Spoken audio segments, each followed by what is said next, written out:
sebagai tersangka.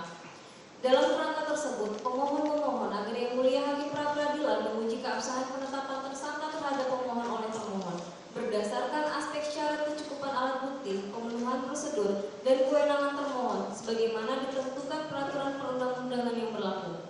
1. Penetapan tersangka wajib memenuhi ketentuan pasal 90 ayat 2 Undang-Undang Nomor 20 Tahun 2025 tentang Kitab Undang-Undang Hukum Acara Pidana atau KUHP baru dan tidak dapat dilakukan berdasarkan dasar hukum yang telah dicabut dan dinyatakan tidak berlaku. Prosedur penetapan tersangka telah diatur secara limitatif dalam ketentuan pasal 90 ayat 2 dan 3 KUHP baru, yakni penetapan tersangka harus dituangkan dalam surat penetapan tersangka yang ditandatangani penyidik dan diberitahukan kepada tersangka paling lama 1 hari sejak surat dikeluarkan, serta memuat identitas tersangka, uraian singkat perkara dan hak tersangka. Dalam perkara aku hingga permohonan pra-peradilan ini diajukan, pemohon hanya menerima surat pemberitahuan penetapan tersangka tanggal 9 Januari 2026. Sementara surat penetapan tersangka sebagaimana dipersyaratkan pasal 90 ayat 2 dan 3 KUHP baru tidak pernah diterima. Selain itu, surat pemberitahuan penetapan tersangka tanggal 9 Januari 2026 menguraikan rangkaian dokumen yang disebut sebagai dasar telah mencantumkan, yaitu 1. Sprindik KPK RI tanggal 8 Agustus 2025, 2. Sprindik KPK RI tanggal 21 November 2025, 3. Keputusan pimpinan KPK nomor 88 tahun 2026 tanggal 8 Januari 2026 tentang penetapan tersangka, dan 4. KPK Sprindik KPK RI tanggal 8 Januari 2026. Yang Mulia, dalam perkara aku ada 3 sprindik Yang Mulia, namun pemohon hanya pernah dipanggil atas sprindik pertama tanggal 8 Agustus 2025, yaitu sprindik yang disebut oleh termohon adalah sprindik umum. Untuk sprindik kedua tanggal 21 November dan sprindik ketiga tanggal 8 Januari 2026 bertepatan dengan hari penetapan tersangka, tidak pernah ada pemanggilan terhadap pemohon. Bahkan ada pemanggilan pada tanggal 16 Desember 2026 masih menggunakan sprindik pertama, yaitu sprindik tanggal 8 Agustus 2025, padahal sudah ada sprindik kedua tanggal 21 November 2025. Bahwa penyidikan yang khusus pada subjek tersangka atas diri pemohon baru dimulai pada tanggal 8 Januari 2026, sehingga berdasarkan konstruksi pasal 361 huruf B KUHP baru, ketentuan yang berlaku untuk penyidikan atau penuntutan dalam perkara aku wajib tunduk pada ketentuan KUHP baru. Penetapan tersangka terhadap pemohon oleh termohon tidak memenuhi prosedur karena tidak menerapkan ketentuan peralihan dan ketentuan hukum yang berlaku pada saat penetapan tersangka dilakukan, yakni pasal 618 dan pasal 622 KUHP baru serta pasal 361 huruf B KUHP baru. Sebaliknya, penetapan tersangka justru mendasarkan sangkaan pada pasal 2 ayat 1 dan pasal 3 Undang-Undang Nomor 31 Tahun 99 tentang pemberantasan tindak pidana korupsi sebagaimana telah diubah dan ditambah dengan Undang-Undang Nomor 20 Tahun 2001 tentang perubahan atas Undang-Undang Nomor 31 Tahun 99 tentang pemberantasan tindak pidana korupsi, selanjutnya disebut Undang-Undang Tipikor, serta ketentuan pasal 55 KUHP lama atau ketentuan lama yang dalam revisi peralihan tersebut telah dinyatakan dicabut dan tidak berlaku, sehingga penetapan tersangka aku tidak sesuai prosedur penerapan hukum yang berlaku pada saat penetapan tersangka dilakukan. Konsekuensinya, penetapan tersangka aku haruslah dinyatakan tidak sah dan tidak memiliki kekuatan hukum mengikat. Bahwa demikian, penetapan tersangka terhadap pemohon tidak sesuai prosedur, baik karena tidak memenuhi prosedur formil penetapan tersangka menurut pasal 90 ayat 2 dan 3 maupun karena tidak menerapkan ketentuan peralihan dan ketentuan hukum yang berlaku menurut pasal 361 huruf B KUHP baru junto pasal 618 KUHP baru serta pasal 622 KUHP baru, melainkan tetap mendasarkan pada ketentuan pasal yang telah dinyatakan dicabut atau tidak berlaku, sehingga patut dan beralasan hukum penetapan tersangka aku dinyatakan tidak sah dan tidak memiliki kekuatan hukum mengikat. 2. Mengenai syarat ketentuan penetapan tersangka minimal 2 alat bukti yang sah tidak dipenuhi. Penetapan tersangka terhadap pemohon oleh termohon tidak memenuhi ketentuan pasal 90 ayat 1 KUHP baru karena standar minimal 2 alat bukti diposisikan bukan sekedar kuantitas, melainkan 2 alat bukti yang sah, relevan dan telah ada sebelum penetapan tersangka dilakukan, yang sejalan dengan tanggal 19 April 2016 tentang larangan peninjauan kembali putusan pra-peradilan dan putusan Mahkamah Konstitusi nomor 21 tahun 2014. Dalam perkara tindak pidana korupsi yang dipersangkakan yang di pasal 2 ayat 1 dan atau pasal 3 Undang-Undang Tipikor setelah putusan Mahkamah Konstitusi nomor 25 tahun 2016 yang menghapus frasa dapat sebelum unsur merugikan keuangan negara atau perekonomian negara menyebabkan unsur merugikan keuangan negara atau perekonomian negara dinyatakan sebagai delik material yang mensyaratkan kerugian negara yang bersifat nyata dan pasti atau actual loss serta dapat dihitung bukan sekedar potensi kerugian. Hal tersebut sejalan dengan definisi kerugian negara dalam Undang-Undang Nomor 1 Tahun 2004 tentang Perbendaharaan Negara dan Undang-Undang Nomor 15 Tahun 2006 tentang BPK. Oleh karena itu, alat bukti yang sah dan memiliki relevansi terhadap unsur kerugian negara tersebut harus berupa hasil audit atau laporan hasil perhitungan kerugian negara yang dinyatakan atau ditetapkan oleh lembaga yang berwenang menurut ketentuan peraturan perundang-undangan sebagai berikut.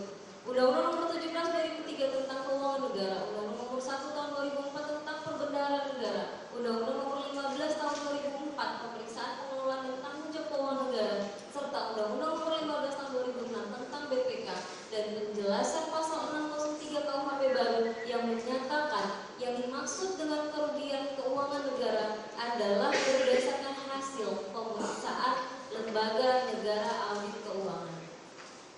Pada saat penetapan tersangka dilakukan oleh termohon, tidak pernah terdapat alat bukti berupa hasil audit atau laporan hasil perhitungan kerugian negara dari lembaga yang berwenang. Oleh karenanya, penetapan tersangka terhadap pemohon oleh termohon belum memenuhi syarat minimal alat bukti yang cukup dan oleh karena itu harus dinyatakan tidak sah dan tidak memiliki kekuatan hukum mengikat. 3.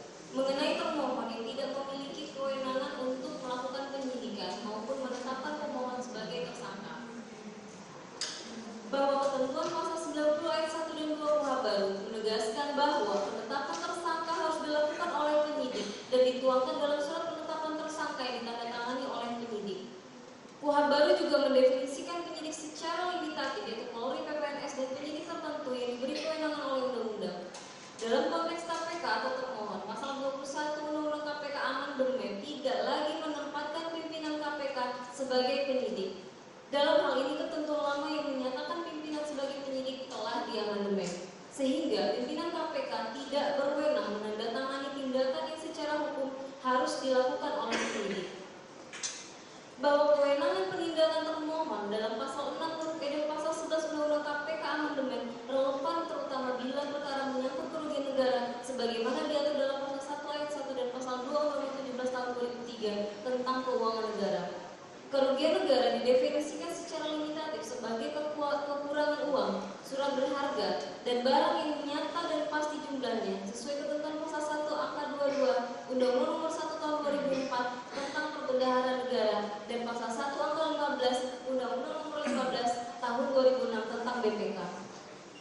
Bahwa kuota haji sebagai objek penetapan tersangka terhadap pemohon tidak termasuk dalam definisi keuangan negara sebagaimana diatur dalam pasal 1 ayat 1 dan pasal 2 Undang-Undang Nomor 17 Tahun 2003 tentang keuangan negara dan kerugian negara sebagaimana dimaksud dalam pasal 1 angka 22 angka Undang-Undang Nomor 1 Tahun 2004 tentang Perbendaharaan Negara dan pasal 1 angka 15 Undang-Undang Nomor 15 Tahun 2006 tentang BPK. Sehingga objek perkara akuo yang menjadi dasar persangkaan termohon tidak relevan dengan unsur kerugian negara yang menjadi kewenangan termohon sebagaimana diatur dalam pasal 6 huruf E dan pasal 11 Undang-Undang KPK amandemen. 4. Mengenai penyidikan dan penetapan pemohon sebagai tersangka tidak memenuhi syarat kecukupan bukti mengenai adanya perbuatan secara melawan hukum dan atau penyalahgunaan kewenangan, kesempatan atau sarana yang ada pada pemohon terkait penerbitan Keputusan Menteri Agama Nomor 130 Tahun 2024. Penyidikan dan penetapan pemohon sebagai tersangka tidak memenuhi syarat kecukupan bukti, baik terkait tuduhan adanya aliran dana dari penyelenggaraan ibadah haji khusus kepada pemohon, maupun terkait tuduhan perbuatan melawan hukum atau penyalahgunaan kewenangan dalam penerbitan KMA Nomor 130 Tahun 2024 tentang kuota haji tambahan tahun 1445 atau 2024 Masehi. Termohon menjadikan KMA 130 tahun 2024 sebagai alat bukti untuk menyatakan adanya perbuatan melawan hukum dan atau penyalahgunaan kewenangan oleh pemohon, sebagaimana juga disampaikan termohon kepada pers dan diberitakan media. Bahwa penggunaan KMA 130 tahun 2024 sebagai salah satu dari dua alat bukti yang cukup tidak memenuhi syarat kecukupan bukti mengenai adanya perbuatan secara melawan hukum dan atau penyalahgunaan kewenangan, kesempatan atau sarana yang ada pada pemohon terkait penerbitan KMA 130 tahun 2024. Bahwa pembagian tersebut didasarkan pada pasal 9 Undang-Undang Nomor 8 Tahun 2019 sesuai dengan diskresi pemohon berdasarkan ketentuan tersebut dengan memperhatikan keadaan atau perubahan di lapangan demi kelancaran serta keamanan penyelenggaraan ibadah haji untuk menekan jatuhnya korban jiwa jamaah haji saat ibadah haji berlangsung, dan juga mendasarkan kepada kesepakatan internasional antara pemerintah Republik Indonesia dengan pemerintah Arab Saudi Taslimanul Hajj atau MOU yang mana menyatakan kuota haji tambahan diperuntukkan untuk zona reguler 10.000 dan zona khusus 10.000. Diperuntukkan untuk haji jamaah haji reguler 10.000 dan jamaah haji khusus 10.000. Bahwa untuk menyematkan sangkaan bahwa tindakan pemohon dalam menerbitkan KMA 130 tahun 2024 adalah bentuk perbuatan secara melawan hukum atau penyalahgunaan wewenang, seharusnya sudah diketemukan alat bukti yang cukup yang dapat membuktikan dan atau menunjukkan bahwa KMA 130 tahun 2024 merupakan perbuatan melawan hukum dan atau perbuatan menyalahgunakan kewenangan berdasarkan dua alat bukti yang cukup. Yang mana pada kenyataannya termohon tidak memiliki bukti yang cukup yang menunjukkan bahwa KMA 130 tersebut merupakan perbuatan melawan hukum dan atau perbuatan menyalahgunakan kewenangan. Termohon justru langsung dengan begitu saja menggunakan KMA 130 tahun 2024 sebagai alat bukti untuk menentukan pemohon sebagai tersangka. Sebagaimana keterangan kepada pers yang disampaikan termohon di berbagai media elektronik, padahal tindakan yang dilakukan termohon tersebut jelas tidak dapat dibenarkan menurut hukum. Sebab menurut hukum berdasarkan azas praduga rahmatik atau presumpsi restare causa KMA 130 tahun 2024 itu haruslah dianggap sah karena tidak bersifat melawan hukum sepanjang masih berlaku atau belum dibatalkan. KMA 130 tahun 2024 itu merupakan dasar hukum yang digunakan untuk menjalankan amanah undang-undang agar roda pemerintahan tetap berjalan atau tidak berhenti, inkasu penyelenggaraan haji tetap berjalan, dan pelaksanaan yang mengutamakan kelancaran dan keselamatan jamaah atau menekan potensi timbulnya korban jiwa. Bahwa selama tidak ada dua alat bukti yang dapat menunjukkan atau membuktikan bahwa KMA 130 tahun 2024 merupakan perbuatan melawan hukum dan atau perbuatan menyalahgunakan wewenang, maka terbukti bahwa saat termohon menetapkan pemohon sebagai tersangka tidak terdapat atau tidak didasarkan pada kecukupan alat bukti yang disyaratkan oleh undang-undang. Oleh karena itu, penetapan tersangka yang dikuatkan oleh termohon harus dinyatakan tidak sah dan tidak memiliki kekuatan hukum militer.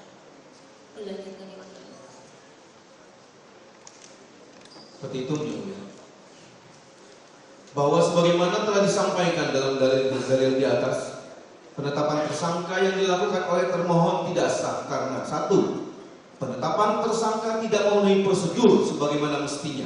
2. Syarat minimal 2 alat bukti penetapan tersangka tidak terpenuhi. Ketiga, termohon tidak berwenang melakukan penyidikan maupun penetapan pemohon sebagai tersangka. Seluruh rangkaian tindakan tersebut terbukti secara jelas, tegas dan terang benderang melanggar ketentuan hukum yang berlaku. A. Pasal 90 ayat 1, ayat 2, ayat 3 dan pasal 91 KUHP baru. B. Pasal 6 huruf E, 11 dan 21 Undang-Undang KPK amandemen. C. Pasal 44 Undang-Undang KPK lama. D. Pasal 622 ayat 1 huruf L ayat 4 huruf A dan B KUHP baru junto poin 55. Pasal 622 huruf L ayat 4 huruf A dan B Undang-Undang Penyesuaian Pidana.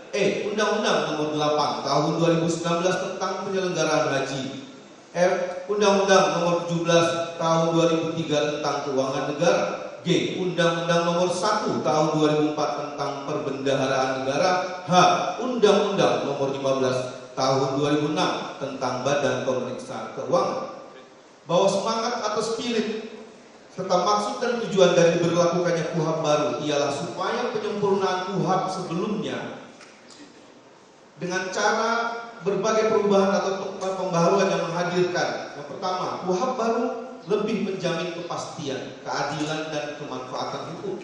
Kedua, penguatan mekanisme pra-peradilan untuk menguji keabsahan tindakan penyidik dan peradilan pidana. Tiga, transparansi dan akuntabilitas tindakan penyidik. Empat, penguatan hak tersangka untuk menjamin keadilan, transparansi, dan perlindungan hak asasi manusia dalam penegakan hukum. Dengan mengingat semangat atau spirit dari KUHP baru, maka kesalahan-kesalahan yang dilakukan termohon dalam tindakan atau upaya paksa penetapan tersangka sebagaimana telah diuraikan di atas mutlak tidak boleh dimaklumi atau diberikan maaf, sebab sikap memaklumi kesalahan-kesalahan dimaksud dapat membawa akibat yang sangat fatal berupa tidak akan muncul pesan yang jelas kepada termohon maupun aparat penegak hukum lain yang di luar termohon agar mereka tidak bertindak di luar batas wewenang yang diberikan undang-undang dan atau tidak mencampakkan undang-undang yang telah mengatur syarat dan tata cara yang harus dipatuhi dalam melakukan upaya paksa.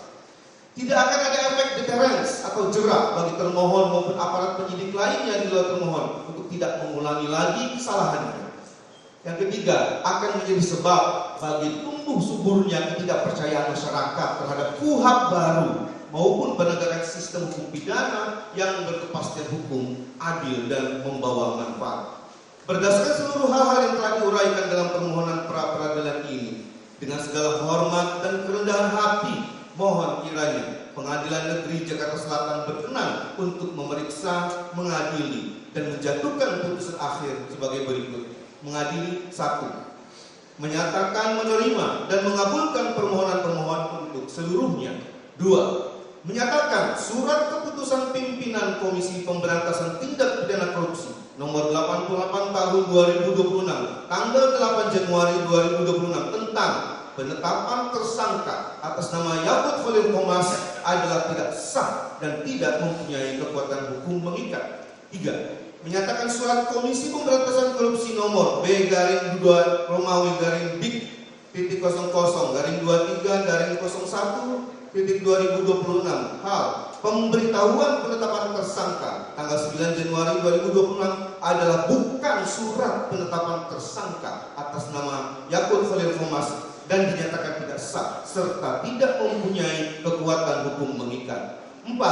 Menyatakan 3 surat perintah penyidikan, yaitu A. Surat perintah penyidikan nomor Sprindik /61 /Dik 00 01 08 2025 tanggal 8 Agustus 2025. B. Surat perintah penyidikan nomor Sprindik /61 A 2025 Dik 00 01 11 2025 tanggal 21 November 2025.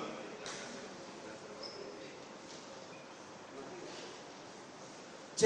Surat perintah penyidikan nomor Sprindik /01 Dik 00 01 2026 tanggal 8 Januari 2026 yang semuanya dijadikan dasar termohon untuk melakukan upaya paksa penetapan tersangka terhadap diri pemohon adalah tidak sah dan tidak mempunyai kekuatan hukum mengikat. 5. Menyatakan tidak sah segala keputusan atau penetapan atau upaya paksa yang dikeluarkan lebih lanjut oleh termohon yang berkaitan dengan penetapan tersangka terhadap diri pemohon. 6. Menghukum termohon untuk membayar biaya perkara yang timbul dalam pra-peradilan ini. Atau apabila Ketua Pengadilan Negeri Jakarta Selatan atau hakim tunggal pada Pengadilan Negeri Jakarta Selatan yang memeriksa, mengadili, dan memutus perkara pra-peradilan ini berpendapat lain, mohon putusan yang seadil-adilnya.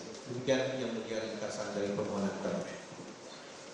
Baik, itu tadi permohonan yang pra-peradilan pemohon. Untuk termohon kemarin sudah ketika direlas sudah dilampirkan ya perubahannya ya. Kemarin ada perubahan. Izin yang mulia, sudah kami terima, memang karena perubahan cuma jalan bebas, kami perlu konfirmasi dan baru terkonfirmasi hari ini. Sementara kami baru menerima satu jalan. Kami sudah terima ya, perubahannya sudah terima. Iya. Sudah ya. Baik.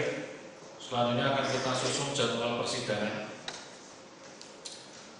Jadwal persidangan ini sifatnya imperatif, jadi harus disampaikan kepada para pihak untuk tidak menawar jadwal persidangan karena pemeriksaan pra peradilan ini dibatasi oleh waktu. Jadi disampaikan kepada para pihak untuk mematuhi jadwal-jadwal persidangan yang sudah disusun. Untuk jawaban besok pagi 4 Maret 2026 jawaban, kemudian terkait replik dan duplik akan menggunakan hak replik apa tidak kuasa pemohon.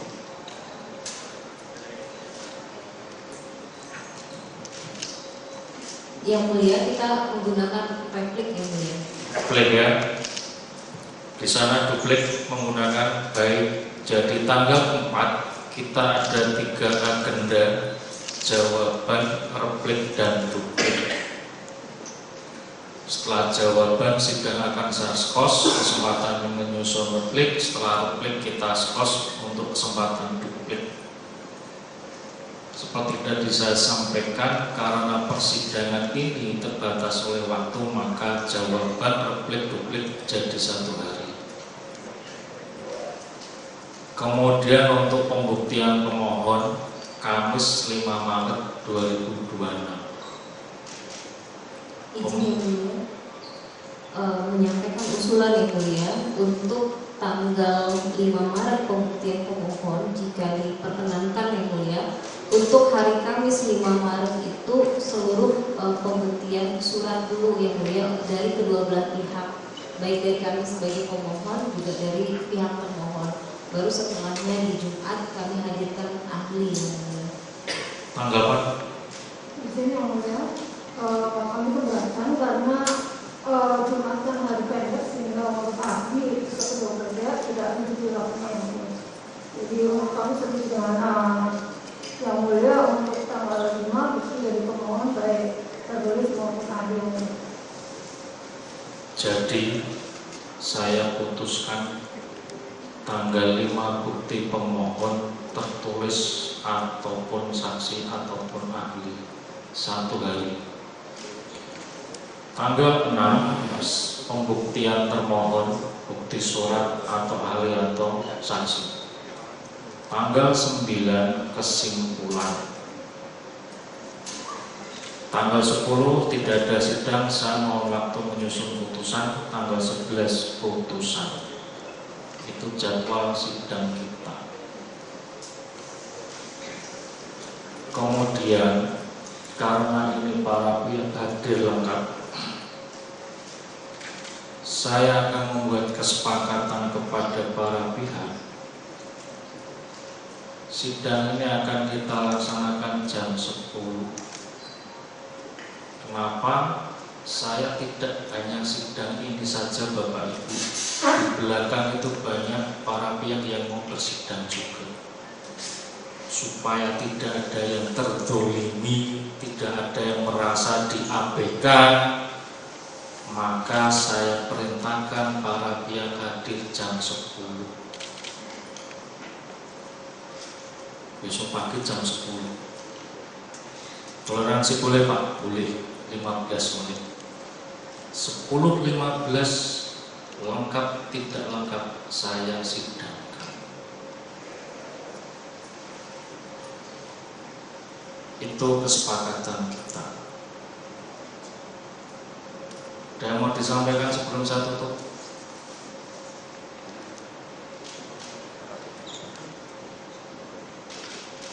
Isinya mulia terkait dengan jadwal tadi,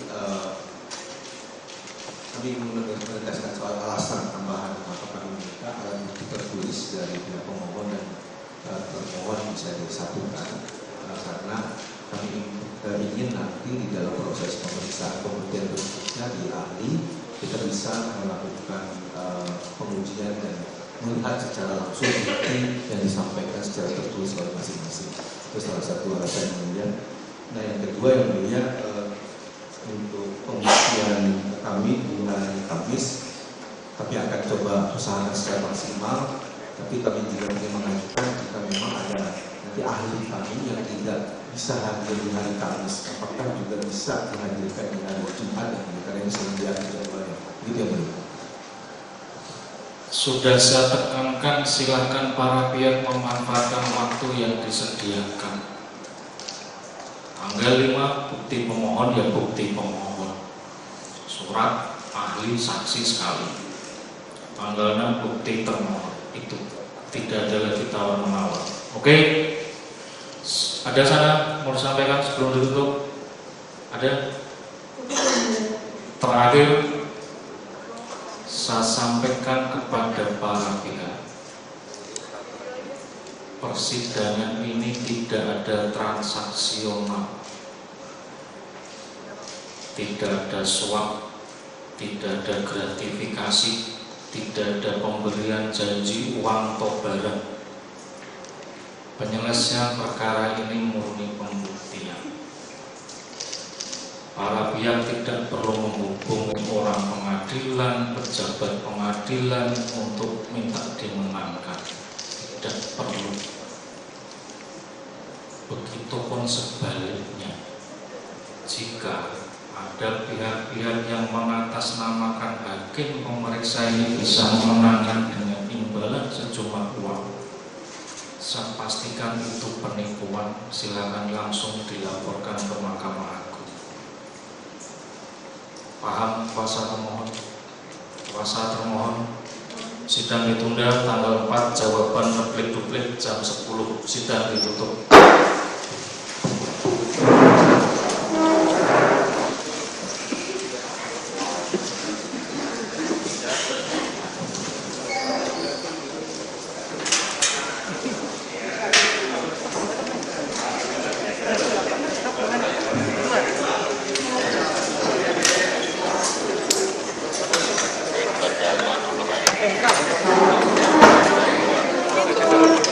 Untuk perapit nanti namanya ke kiri Pak.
Pak, ayo Pak, sini-sini ayo untuk rame deh sekalian, ayo.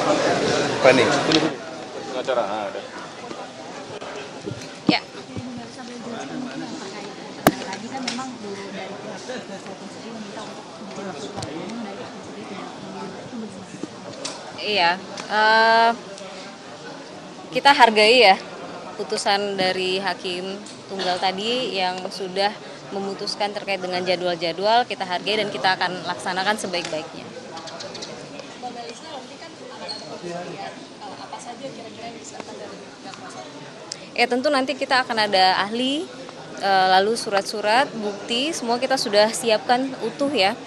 sehingga bisa menjadi terang bahwa dalam proses penetapan tersangka ini nyata tidak sesuai dengan prosedur, melawan kewenangan dari penyidik itu sendiri, termasuk kegagalpahaman penyidik dalam melihat KMA nomor 130 tahun 2024. Hari ini kan Pak Yakut tidak hadir begitu ya Pak? Apakah ada alasan tertentu tidak hadir? Kemudian untuk jadwal berikutnya Pak Yakut juga akan hadir? Iya. Sebenarnya kalau untuk persidangan beliau tidak harus hadir, tapi jika memang memungkinkan mungkin nanti akan hadir kembali. Tapi beliau tentu sudah menyampaikan kepada kami, sudah mengamanahkan dan kita jalankan sebaik-baiknya. Gitu. Iya, nanti tunggu aja ya teman-teman ya. Yang penting hari ini kami sudah menyampaikan secara resmi permohonan terkait dengan pra-peradilan, apa-apa saja poin-poin dan tuntutan kami baik dari petitum sampai dengan apa yang dimohonkan. Tadi saya sampaikan juga bahwa dari 3 sprindik ya, ada 3 sprindik yang termuat di dalam surat pemberitahuan penetapan tersangka. Karena kami sampai detik ini tidak pernah menerima surat penetapan tersangka yang berisi uraian dan hak-hak daripada tersangka, yaitu klien kami Gus Yakut. Kami hanya menerima surat pemberitahuan penetapan tersangka. Nah, padahal sudah nyata-nyata itu harus diserahkan. Nah, dalam surat pemberitahuan penetapan tersangka itu diketahui ada 3 sprindik. Sementara klien kami hanya pernah dipanggil di sprindik yang pertama, yaitu tanggal 8 Agustus 2025. Sprindik kedua itu tanggal 21 November 2025 dan sprindik ketiga itu ada tanggal 8 Januari 2025 di hari yang sama, 2026. Yang ketiga 8 Januari 2026 di hari yang sama dengan penetapan tersangka. Nah, klien kami tidak pernah menerima hak pemanggilan sebagai calon tersangka. Bayangkan dalam 3 sprindik itu, klien kami hanya pernah dipanggil di sprindik yang pertama. Yang anehnya lagi, untuk pemanggilan surat panggilan tanggal 11 Desember untuk hadir tanggal 16 Desember 2025, itu masih mengacu kepada sprindik tanggal 8 Agustus 2025. Padahal sudah ada sprindik tanggal 21 November 2025, ada apa? Gitu. Kenapa kami tidak pernah dipanggil di sprindik 21 November 2025 dan sprindik yang terbaru? Karena sprindik yang awal itu kan adalah sprindik umum gitu. Tentu dari situ aja kita sudah melihat kejanggalan dan lain sebagainya ya. Mudah-mudahan nanti dalam proses itu akan terbuka. Kami juga hadirkan seluruh bukti-bukti yang tadi saya sampaikan. Pak, tanggapan terkait pernyataan KPK sebelumnya bahwa per kemarin itu sudah ada hasil kerugian negara dari BPK, dari pihak yang berasal. Iya, justru itu membuktikan ya bahwa apa yang kami sampaikan dalam permohonan ini terbukti, lebih awal dibuktikan oleh KPK, yaitu tidak pernah ada hasil audit kerugian negara pada saat penetapan tersangka. Baru kemarin mereka sampaikan, itu pun kita masih mempertanyakan bagaimana hasilnya, karena mereka ditanya oleh teman-teman media nggak jawab juga berapa angkanya, kapan dikeluarkan. Karena kalau dibilang tanggal 24 sidang yang pertama itu mereka sampaikan masih melakukan penghitungan para auditor gitu. Tapi tiba-tiba keluar, apakah ini dipaksakan? Tentu itu menjadi tanda tanya. Tapi yang pasti itu justru membuktikan penetapan tersangka kemarin tanpa hasil audit kerugian negara sebagaimana yang diamanahkan oleh KUHP yang baru, seperti itu. Pak Amin, Pak, ini hadir mewakili PBNU, Pak. Ini kira-kira posisinya gimana, Pak? Ya. Saya hadir secara pribadi. Itu bukan posisi PBNU gimana? Saya hadir secara pribadi. Secara pribadi, Mas. Ya, okay. Udah? Terima kasih. Mbak, izin boleh minta file gugatan yang tadi, Mbak? Mbak Mel bisa minta PDF-nya nggak sih? Iya, PDF. Panjang tadi ya? Mungkin yang ini aja ya. Itu Oh iya, boleh. Terima kasih, Pak. Terima kasih, Pak.